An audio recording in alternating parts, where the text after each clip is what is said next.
चांद सितारे सब कुछ मैंने एक ही शब्द से सृजित कर दिया, लेकिन ये तो केवल वही है जो तुम्हारी आंखों के सामने है। इससे परे भी बहुत कुछ है जो तुमसे अब तक अज्ञात है। अनंत ब्रह्मांड, 7 द्वीप, 9 खंड, ये सब मेरी ही रचनाएं हैं। तुम सभी आत्माएं इस मृत्यु लोक में भयंकर दुखी हो, कष्ट पर कष्ट उठा रहे हो और इन दुखों से मुक्त होने के लिए तथा सुख को प्राप्त करने के लिए मंदिर, मस्जिद, चर्च और गुरुद्वारों में मुझे ढूंढ रहे हो। जब से तुम मुझसे बिछड़े हो तभी से मुझे खोजने की कोशिश कर रहे हो।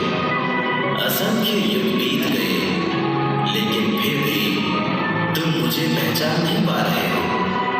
मैं आता हूँ और ज्ञान देकर चला जाता हूँ। जो मेरा ज्ञान समझते हैं वो मेरे साथ परम धाम चले जाते हैं। पर अब इस कलयुग में तुम्हें फिर से मुझे पहचानने का अवसर मिला है। अब मत चूकना बच्चों। इस बार अगर फिर से भ्रमित हो गए तो ना जाने कितने और युगों तक यूं ही भटकते रहोगे। बच्चों, मैं अपना भेद बताता हूँ। मैं साकार हूँ, निराकार हूँ। मेरा शरीर है वो शुक्रम अकायम असनाविरम है, यानी माता पिता के संयोग से अर्थात वीर्य से नहीं बना है। इसलिए वेदों में मुझे शुक्रम अकायम असनाविरम कहा गया है। मेरा शरीर 5 तत्वों से नहीं बना है। मेरा विदेही शरीर यानी विलक्षण शरीर है, इसलिए मुझे विदेही भी कहते हैं। मैं शब्द स्वरूपी यानी अविनाशी हूँ। शब्द शक्ति मेरे अंदर है जो मेरे आदेश व मेरे वचन से सर्व कार्य कर रही है। इसलिए मैं कहा करता हूँ, हम हैं शब्द, शब्द हम माही, हमसे भिन्न और कछु नाही। बच्चों, वेद मेरा भेद है, मैं वेदन के माही। जौन वेद से मैं मिलूं वो वेद जानते नहीं।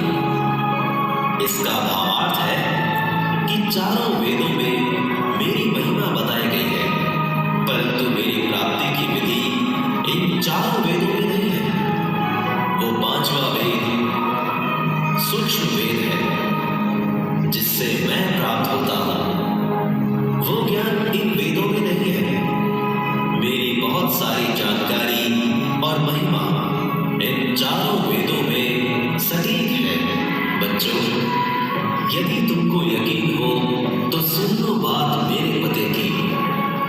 मेरा पता है, मैं परमेश्वर सबसे ऊपर के लोक में रहता हूँ। मैं सबका देव यानी देव सम्राट, मैं परमेश्वर हूँ। सतलोक यानी उस निज धाम में मेरा सिंहासन है।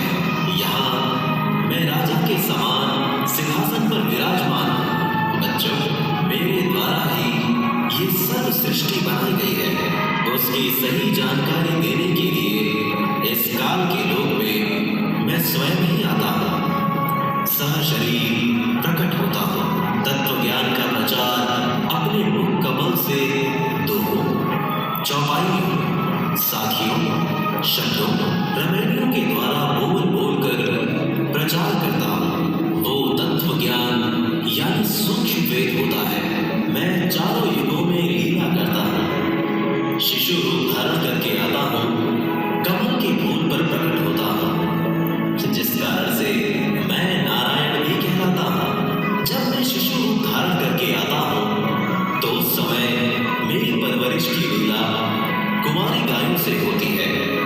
कुमारी गाय का दूध पीता हूँ। मैं चारों युगों में ऐसे ही लीला करता हूँ। वैसे भी मैं अनेक स्थानों पर कभी कभी प्रकट हो जाता हूँ। कहीं जिंदा महात्मा के रूप में, कभी किसी संत के रूप में तो कहीं किसी अन्य वेश में। इस तरह मैं ऐसी लीलाएं करता ही रहता हूँ। बच्चों, मैं चारों युगों में आता हूँ। सतयुग में सतसुब्रत का डेरा, त्रेता नाम मुनिंद्र मेरा, द्वापर में करुणामय कहाया, कलयुग नाम कबीर धराया। सतयुग त्रेता द्वापर में कोई अन्य धर्म नहीं था, इसलिए एक ही भाषा संस्कृति चलती थी। और जब मैं सन 1455 में ज्येष्ठ शुद्धि पूर्णमासी को सन 1398 में जम्बू द्वीप भारत के पवित्र शहर काशी में लहरताला तालाब में एक शिशु के रूप में प्रकट हुआ। उस समय भारतवर्ष में यानी जम्बू द्वीप में दो धर्म मुख्य थे, एक हिंदू और एक मुसलमान। हिंदू संस्कृत भाषा जानते थे और मुसलमान अरबी भाषा। इसलिए मैंने कलयुग में अपना नाम कबीर रखवाया और जबरदस्ती रखवाया, क्योंकि काजी और मुल्लाओं की नियत में दोष था। सर्व प्राणी मेरी ही आत्माएं हैं। उन सब के पुण्य कर्मों को बढ़ाने के लिए मैंने अपने वास्तविक नाम कबीर को चुना और पवित्र वेदों में कबीर देव नाम मेरे लिए ही लिखा गया है। जब वेदों का संस्कृत से हिंदी में अनुवाद किया जाता है तब कबीर शब्द भी उसी रूप में आता है और अरबी भाषा में भी कबीर ही लिखा जाता है। इसी कारण से मैं कबीर नाम से प्रसिद्ध हूँ।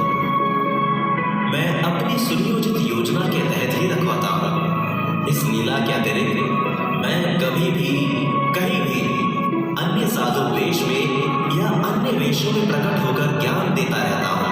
बच्चों, जब मैं काशी में प्रकट था, सशरीर आया था, 120 वर्ष तक लीला की। उस समय मेरा मुख्य शिष्य धनी धर्मदास हुआ था। उसको मैंने कहा था, धर्मदास, काल मेरे नाम से 12 पंथ चलाएगा।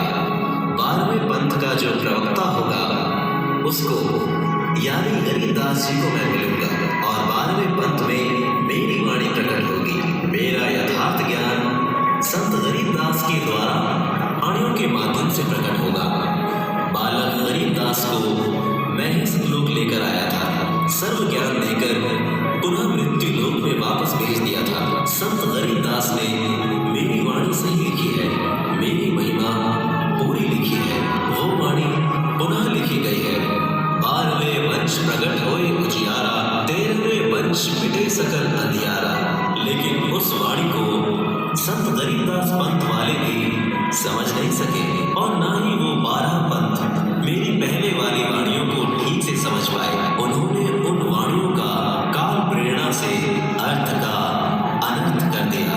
मैंने पृथ्वी पर 600 वर्ष पूर्व धनी धर्मदास से कहा था कि 12 पंथ काल पुरवाना, भूले जीव ना जाए ठिकाना। 12वें पंथ प्रकट हुए वाणी, शब्द हमारे की निर्णय ठाने। अस्थिर घर का मरम न पावे, ये 12 पंथ हम ही को ध्यावे। 12 पंथ हमें चल आवे, सब पंथ मिटा एक ही पंथ चलावे। काल निरंजन मेरे वास्तविक कबीर नाम से 12 पंथ तथा बहुत से अन्य पंथ चलाएगा। उसमें मेरी महिमा की वाणी पुनः प्रकट होगी। ये मेरे द्वारा ही किया जाएगा। उसी पंथ में आगे चलकर हम स्वयं ही आएंगे। सर्व पंथों को मिटाकर एक पंथ चलाएंगे।